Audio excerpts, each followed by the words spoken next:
RSS വിമർശനത്തിന്റെ പേരിൽ ബംഗളൂരു വിമാനത്താവളത്തിൽ നിന്ന് ലണ്ടനിലേക്ക് തിരിച്ചയച്ചതിന് പിന്നാലെ എഴുത്തുകാരി നിതാഷ കൗളിനെതിരെ സൈബർ ആക്രമണവും വിദ്വേഷ പ്രചാരണവും ശക്തമാവുന്നു. ഇസ്ലാമിലേക്ക് മതം മാറിയെന്നും പാകിസ്ഥാനി വിവാഹം കഴിച്ചെന്നുമാണ് സംഘപരിവാർ അനുകൂല ഹാൻഡിലുകൾ പ്രചരിപ്പിക്കുന്നത്. ജിഹാദി, ചൈനീസ് പടിഞ്ഞാറൻ കളിപ്പാവ, കമ്മി, നക്സൽ, ഇന്ത്യ വിരുദ്ധ, ഭീകരവാദി അങ്ങനെ പോകുന്നു അധിക്ഷേപങ്ങൾ. ആരോപണങ്ങളെല്ലാം തള്ളി നിതാഷ തന്നെ ഇപ്പോൾ രംഗത്തെത്തിയിരിക്കുകയാണ്. താൻ പാകിസ്ഥാനി വിവാഹം കഴിക്കുകയോ ഇസ്ലാമിലേക്ക് മതം മാറുകയോ ഒന്നും ചെയ്തിട്ടില്ലെന്ന് നിതാഷ പ്രതികരിച്ചു. പടിഞ്ഞാറിന്റെയും ചൈനയുടെയും കളിപ്പാവയോ, കമ്മിയോ, ജിഹാദിയോ, പാക് അനുകൂലിയോ, ഭീകരവാദത്തെ പിന്തുണക്കുന്നയാളോ, ഇന്ത്യ വിരുദ്ധയോ ഒന്നുമല്ല താൻ. തനിക്കെതിരെ പ്രചരിക്കുന്നതെല്ലാം കള്ളമാണെന്നും ഏകാധിപതികൾ ഭയക്കുന്ന ചിന്തിക്കുന്ന സ്ത്രീയാണ് താനെന്നും വ്യക്തമാക്കുന്നുണ്ട് നിതാഷ. എന്റെ അനുഭവം വേദനാജനകം തന്നെയാണ്. എന്നാൽ എനിക്കല്ല, പരിഹാസം എന്നോണം അരക്ഷിതത്വം അനുഭവിക്കുന്ന ഭരണകൂടത്തിനാണ് അതിന്റെ അപമാനം. എന്റെ പുസ്തകത്തിലുള്ള കോളനിവൽക്കരണത്തിന്റെ ധാർമ്മികമായ മുറിവ് ഇവിടെയുള്ള കുറെ പ്രതികരണങ്ങളിൽ വ്യക്തമായി കാണാം. പുതിയ വൈകാരികതയെ മുതലെടുക്കാനായി സ്ഥൂല ചരിത്രത്തെ തെരഞ്ഞെടുത്ത് വീണ്ടും എഴുന്നള്ളിക്കുകയാണ് നിതാഷ തുടരുന്നു. തങ്ങൾക്കെതിരെ വേറിട്ട് നിൽക്കുന്നവരെ വെറുക്കുന്ന മതിൽക്കെട്ടിനപ്പുറത്തു നിന്ന് പുറത്തിറങ്ങി ചിന്തിക്കണമെന്നും വിമർശകരോട് അവർ ആവശ്യപ്പെടുന്നു. ചാടി വീണ് അപലപിക്കുന്നതിനു മുമ്പ് ഞാൻ പറഞ്ഞത് വായിച്ച് മനസ്സിലാക്കണം. ഇത്തിരി ബുദ്ധിമുട്ടാണെങ്കിലും നിങ്ങൾക്കതിന് സാധിക്കുമെന്നും കൂട്ടിച്ചേർത്തു അവർ. ലണ്ടനിലെ വെസ്റ്റ്മിൻസ്റ്റർ സർവകലാശാലയിൽ ഇന്റർനാഷണൽ റിലേഷൻസിൽ പ്രൊഫസറാണ് നിതാഷ കൗൾ. കവയത്രിയും നോവലിസ്റ്റുമായ അവർ RSS ഉൾപ്പെടെയുള്ള ഹിന്ദുത്വ വലതുപക്ഷ രാഷ്ട്രീയത്തിന്റെ കടുത്ത വിമർശകയുമാണ്. ഇതാണ് കേന്ദ്ര സർക്കാരിനെ ചൊടിപ്പിച്ചിരിക്കുന്നതെന്നാണ് നിതാഷ ആരോപിച്ചത്. കർണാടക സർക്കാർ സംഘടിപ്പിച്ച ഒരു പരിപാടിയിൽ പങ്കെടുക്കാനെത്തിയപ്പോഴായിരുന്നു നിതാഷയെ ബംഗളൂരു വിമാനത്താവളത്തിൽ എമിഗ്രേഷൻ വിഭാഗം തടഞ്ഞത്.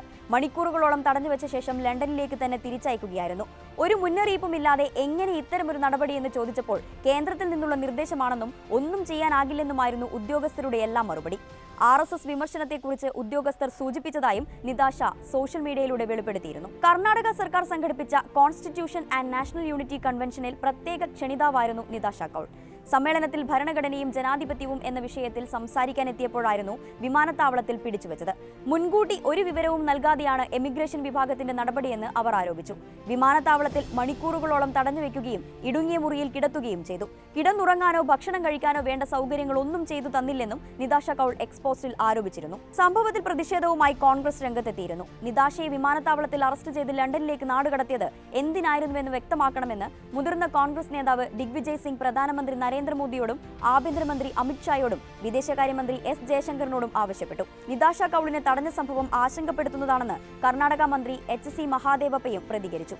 ഇന്ത്യൻ ഭരണഘടനയ്ക്ക് വിരുദ്ധമായ ഏകാധിപത്യ നടപടിയാണിതെന്നും അദ്ദേഹം കുറ്റപ്പെടുത്തി. എന്നാൽ ഇന്ത്യയുടെ തകർച്ച ആഗ്രഹിക്കുന്ന പാക് അനുകൂലിയെ ക്ഷണിച്ചതുവഴി ഭരണഘടനയെയാണ് കോൺഗ്രസ് അപമാനിച്ചിരിക്കുന്നതെന്നാണ് കർണാടക BJP പ്രതികരിച്ചത്.